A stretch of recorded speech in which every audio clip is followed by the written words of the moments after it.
اللہ کرے یہ سلسلہ تا صبح قیامت تک جاری و ساری رہے، اور قرآن کا نور صرف ہم تک نہیں ہمارے بچوں میں بھی اور تمام امت مصطفیٰ بلکہ ساری دنیا میں عام ہو جائے، اور اس مرکز سے یہ خوشبو نکلے اور دنیا کے کونے کونے میں پہنچ جائے۔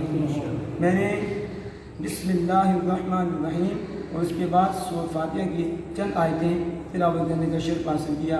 آج بسم اللہ کی تھوڑی سی تشریح ہوگی انشاءاللہ تعالیٰ۔ اسی ترتیب سے قرآن پاک کی وضاحت کرتے جائیں گے اور تفسیر کرتے جائیں گے، اور آپ کوشش فرمائیں کہ ٹائم دیں اور ساتھیوں کو بھی بلائیں کہ یہ وقت ہے، وقت نہ پھر ایک وقت آئے گا ملک موت آئیں گے اور وہ لے کے چلے جائیں گے، پھر پچھتانے کے سوا کچھ بھی نہیں ہوگا۔ تو آج کا وقت آپ کے پاس ہے، غنیمت سمجھ لیں اور کچھ حاصل کر لیں، اور یہی وہ دولت ہے جس نے قبر میں بھی بچانا ہے، اور یہی وہ دولت ہے جس نے حشر میں بھی سرخرو کرانا ہے۔ بسم اللہ الرحمن الرحیم، اللہ کے نام سے شروع، اللہ کے نام سے شروع جو بڑا مہربان، جو بڑا نہایت رحم والا، نہایت۔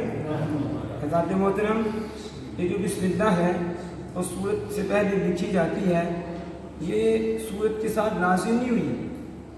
یہ نہیں کہ ہر سورت کے ساتھ اللہ نے بسم اللہ کو اتارا ہے، ایسا نہیں ہے، بلکہ پورے قرآن پاک میں سورت نمل کے اندر وَإِنَّهُ مِن سُلَيْمَانَ بسم اللہ الرحمن الرحیم ایک جز بنی ہے قرآن پاک کی، یعنی یہ سورت کی جز نہیں ہے بلکہ قرآن پاک کی ایک جز ہے، اور جو صورتوں کی شروع میں ہوتا ہے اس کے لکھا جاتا ہے کہ سورت کے نام اور سورت کے درمیان جدائی ہو جائے، فصل ہو جائے، سورت کا آغاز جو ہو رہا ہے اور وہ سورت کا نام ہے، اس کے اندر یہ فاصلہ کرنے اور اس ایک دوسرے سے ان کو ممتاز کرنے کے لیے یہ بسم اللہ بڑی شان سے لکھی جاتی ہے، اور بسم اللہ سے برکت حاصل کی جاتی ہے، بسم اللہ کے ذریعے مدد طلب کی جاتی ہے، یعنی اللہ کے نام سے برکت حاصل کی جاتی ہے، اللہ کے نام سے مدد طلب کی جاتی ہے۔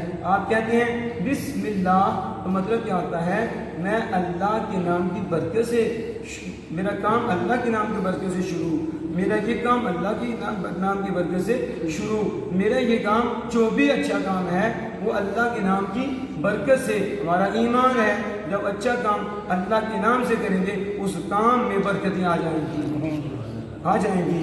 اور دوسرا اللہ کے نام کی مدد سے شروع، میں یہ جو کام کرنے لگا ہوں ایسے تو ادھورا رہ سکتا تھا، لیکن جب اللہ کے نام سے مدد دی تو پھر ادھورا نہیں رہے گا، مدد آ جائے گی، اور جو اس میں جو کمی ہے اللہ فضل فرمائے گا، اپنے نام کی مدد سے وہ کمی دور فرما دے گا۔ میں اللہ کے نام سے مدد چاہتے ہوئے شروع کرتا ہوں، مدد چاہتے ہوئے۔ اب آپ ذرا توجہ فرمائیں، مجھے یہ بتائیں کہ اللہ یہ کس کا نام ہے؟ اللہ پاک کا نام ہے نا، اللہ تو نہیں، اللہ نام تو نہیں نا اللہ ہوتا، نام تو پتہ دیتا ہے۔ بس میں شفاق صاحب ہیں، نعیم صاحب ہیں، حافظ عبداللہ اویسی صاحب ہیں اور علامہ فاہد اویسی صاحب ہیں، اب ان کے نام ہیں اور یہ نام ان کی ذاتی نہیں ہے، بلکہ حافظ عبداللہ اویسی صاحب یہ ان کی ذات کی پہچان ہے، اور علامہ فاہد اویسی صاحب یہ ان کی ذات کی پہچان ہے۔ اسی طرح اشفاق صاحب ان کی ذات کی پہچان ہے، اشفاق صاحب کا نام اور ہے اور یہ اور ہے، یہ تو نہیں نام اشفاق صاحب ہوگی، نہیں، یہ اشفاق صاحب کے نام کا پتہ دیتا ہے، تو پتہ چلا نام اور ہوتا ہے، ذات اور ہوتی ہے۔ جب کہا بسم اللہ اللہ کے نام سے، تو اللہ کی ذات کا ذکر نہیں ہوا، اللہ کا نام، اللہ کے نام سے مدد، تو اللہ کا نام اللہ نہیں، اللہ کا غیر ہے۔ توجہ، اللہ کا نام اللہ نہیں، اللہ کا غیر ہے۔ قرآن کے شروع میں ہم غیر اللہ سے مدد مانگتے ہیں، قرآن کے شروع سے ہم کس سے مدد مانگتے ہیں؟ تو پتہ چلا اللہ کے غیر سے مدد مانگنا جائز ہے، اللہ کے غیر سے مدد مانگنا جائز ہے۔ جب اللہ عز و جل کی ذات عظیم ہے تو اس کا نام بھی عظیم ہے، ذات عظیم ہوگی تو نام بھی عظیم ہوگا، تو اس لیے اس کے نام سے مدد مانگنا جائز ہوئی، کیونکہ وہ بھی عظیم ہے، نام بھی عظیم ہے، مدد بھی ملے گی۔ یوں ہی ہم کہتے ہیں رسول اللہ کے محبوب کریم صلی اللہ علیہ وسلم، تاجدار ختم نبوت کے سر پہ تاج رکھنے والے، ختم نبوت کا تاج رکھنے والے، سارے نبیوں کے دولہ، اللہ کی سلطنت کے دولہ، امام الانبیاء صلی اللہ علیہ وسلم، اور تمام انبیاء کے امام اور تمام انبیاء کے تاجدار نبی مکرم صلی اللہ علیہ وسلم کا نام بھی عظیم ہے، نام بھی اگرچہ وہ حضور نہیں، حضور کا غیر ہے لیکن عظیم ہے۔ جب اللہ کا نام اللہ کا غیر ہے، عظیم ہے، تو اس سے مدد حاصل کرنا جائز ہے، تو یوں ہی رسول اللہ کے نام سے بھی مدد حاصل کرنا جائز ہے۔ اس مسئلے کی سمجھ آ گئی؟ اب اس پر زیادہ کھولنا نہیں چاہتا۔ برکت کے لیے کتنی برکت ہے، آپ نے سنا حضرت عیسیٰ علیہ السلام کے زمانہ میں ایک شخص کو قبر میں عذاب ہو رہا تھا، تفسیر کبیر میں یہ واقعہ موجود ہے۔ آپ گزرے، عذاب ہو رہا تھا، جب واپس آئے پہلے جہنم کا ماحول تھا، جب واپس آئے تو جنت کا ماحول ہے۔ اللہ سے رابطہ قائم کیا، نماز پڑھی، اللہ سے رابطہ قائم کیا، مالک یہ جو سسٹم ہوا ہے، جب مجھے اس کو کھول تو دے، مجھے بتا تو صحیح، پہلے جہنم کی تصویر تھی، اب جنت کی تصویر ہے، آخر کیا ہوا؟ کہا عیسیٰ علیہ السلام جب یہ فوت ہوا، اس کی بیگم حاملہ تھی، اس نے بچہ جنا، بچہ پڑھنے کے قابل ہوا، وہ مکتب میں گیا، جب مکتب میں پہنچا اس وقت جو زبان تھی اس زبان کے مطابق استاد صاحب نے پڑھایا بسم اللہ الرحمن الرحیم، بچے نے پڑھا بسم اللہ الرحمن الرحیم، تو اللہ جل جلالہ کہتے ہیں، اللہ جل جلالہ فرماتا ہے کہ زمین پہ کھڑا ہو، زمین پہ اس کا بچہ کہہ رہا ہے کہ میں بڑا مہربان ہوں، میں بڑا رحم فرمانے والا ہوں، مجھے حیا آ گئی، مجھے حیا آ گئی، زمین پہ اس کا بیٹا مجھے رحمان کہے اور زمین کے اندر اس کے باپ کو میں سزا دوں۔ اس نے رحمان کہا ہے، میں نے قبر میں جنت کا ماحول پیدا کر دیا۔ وہ پہلے نبی کے امتی تھے اور ہم رسول اللہ کے امتی ہیں، ہم امام الانبیاء صلی اللہ علیہ وسلم کے غلام ہیں۔ جب ان پہ بسم اللہ سے بعد از وفات اتنا کرم ہو سکتا ہے تو کیا آپ پہ نہیں ہو سکتا؟ آپ پہ تو زیادہ کرم ہے، آپ پہ تو زیادہ مہربانی ہے۔ اس لیے داد محترم کوشش کریں قرآن سے وابستہ ہو جائیں، بچوں کو پڑھائیں، بچوں کچھ پڑھو یا نہ پڑھو، اللہ کا قرآن تو پڑھو نا، یہ تو ہماری بخشش کا طریقہ ہے، اور یہی تو قرآن ہمارا ہاتھی ہے، یہ رہنما ہے، اسے چھوڑ کے تو کامیابی کہیں نہیں ہے۔ اگر کامیابی چاہتے ہو یہاں بھی، قبر میں بھی، حشر میں بھی، تو دامن قرآن کو مضبوطی سے تھامو اور دامن صاحب قرآن کو مضبوطی سے تھام لو۔ یہاں دیکھو بسم اللہ، انشاءاللہ اس میں میں اور بات کروں گا۔ یہ با کیا ہے؟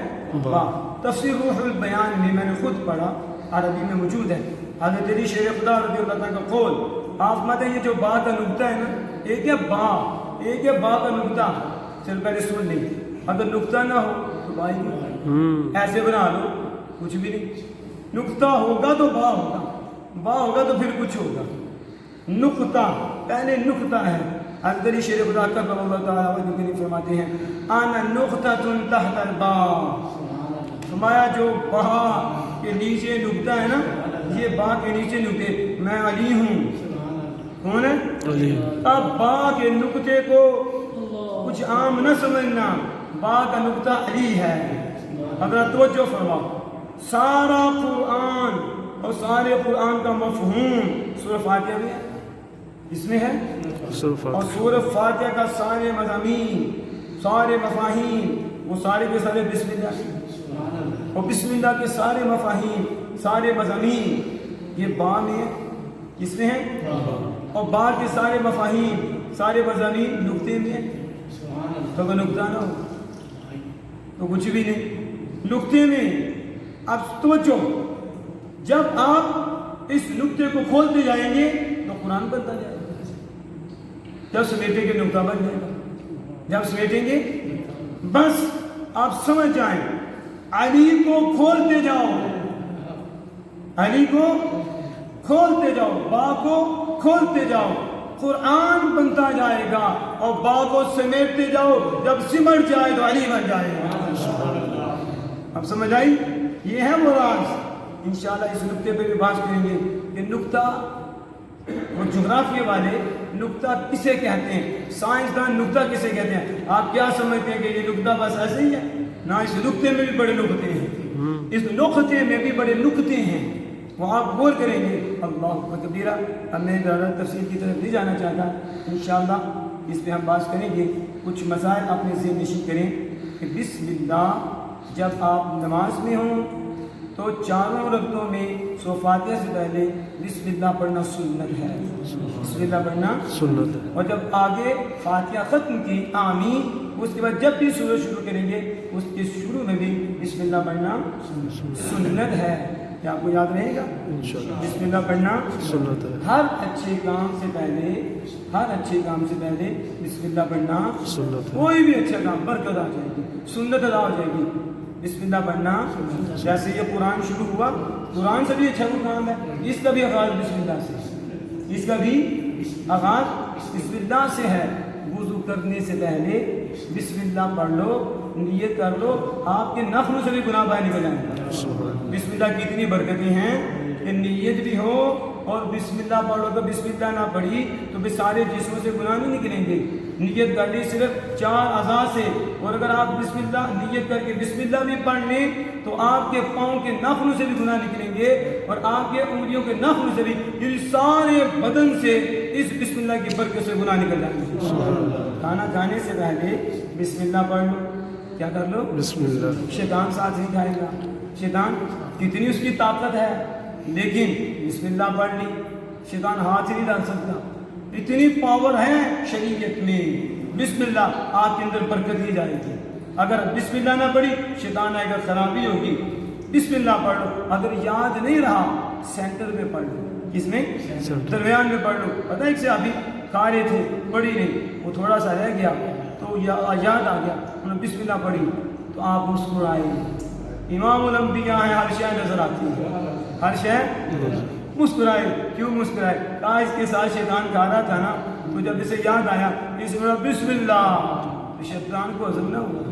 پتہ چلا کہ جس گانے پہ اللہ کا نام لے وہ سنیوں کو ہی ہضم ہوتا ہے. کس کو؟ باقیوں کو تو پریشانی ہو جاتی ہے، وہ کہتے ہیں حرام ہے. ہم کہتے ہیں شیطان کے لیے حرام ہے، سنیوں کے لیے حلال ہے. سنی تو اللہ کے نام کی برکت سے کھاتے ہیں، اللہ کا نام لیتے ہیں. حدیث سے پتہ چل رہا ہے کہ اللہ کا نام لیا، شیطان نے الٹ دیا. آج کل بھی آپ دیکھیں گے کچھ ایسے لوگ ہوں گے جن کو آپ کہیں گے وہ کھا رہے ہوں گے، اور آپ کہیں گے اس پہ تو اللہ کا نام لیا گیا ہے، اس پہ تو سورۃ فاتحہ بھی پڑھی گئی ہے، سورۃ فلق بھی پڑھی گئی ہے، سورۃ ناس اسے الٹی کرے گا. کہا پتہ چلا تو بھی شیطان کا یار ہے، کیونکہ الٹی کرنا شیطان کا کام ہے اور اس کو کھانا مسلمان کا کام ہے. یہ میں نے ابھی اور بھی مسائل تھے، لیکن انشاءاللہ تعالیٰ تھوڑا تھوڑا کر کے انشاءاللہ آپ تک یہ مسائل بھی پہنچائے جائیں گے. اور قرآن کا نور آپ دعا کریں کہ اللہ پاک ہمیں زندگی دے اور ہم اس سلسلے کو کافی آگے تک، یعنی اللہ اتنا کرم فرمائے کہ میں اسی مسجد میں پورے قرآن کی تفسیر کر سکوں، اور یہ آپ میرے لیے بخشی کا ذریعہ بن جائے گا اور یہ فیض ساری دنیا میں عام ہو جائے گا. دعا کریں حافظ عبداللہ ویسی صاحب کے لیے کہ اللہ پاک ان کے کرم فرمائے، ان کے ماموں نعیم صاحب کے لیے بھی، یہ سارے بزرگوں کے لیے جن کے ساتھ تعاون کر رہی ہیں. اور یہ حافظ عبداللہ صاحب نے ہی کوشش کی کہ آپ ایک نماز ادھر پڑھائیں اور درس قرآن دیں، تو آپ جتنا بھی ثواب ہوگا، آپ کو جتنا بھی ملے گا سب کو ملے گا، عبداللہ صاحب کو سارا ملے گا. اور ان کے والد صاحب کی قبر ٹھنڈی ہوگی، وہ خوش ہوں گے، اللہ کا شکر ادا کریں گے، مالک میں تو چلا گیا لیکن میری زندگی کام کر رہی ہے. اللہ پاک سے دعا ہے کہ ہم سب کو عمل کی توفیق عطا فرمائے. اب میرے ساتھ مل کے